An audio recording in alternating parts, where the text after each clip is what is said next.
Sa lahat ng ating mga kababayan na SSS member, meron akong magandang balita. Simula itong Disyembre na ito, ay makakapagbigay na ang SSS na tinatawag na emergency loan. Dahil habang nasa ilalim, halimbawa, ng national emergency, ay magbibigay ng emergency loan ang SSS.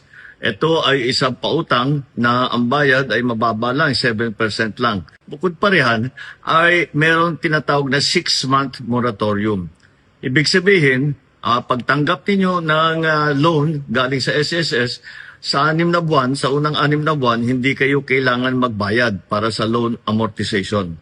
Para naman mapagaan ang inyong dala. Magagamit po ninyo itong loan na ito para sa inyong pangangailangan, lalo na, kagaya ng aking nabanggit, pagka-emergency, ito po ang makukuha ninyo sa SSS.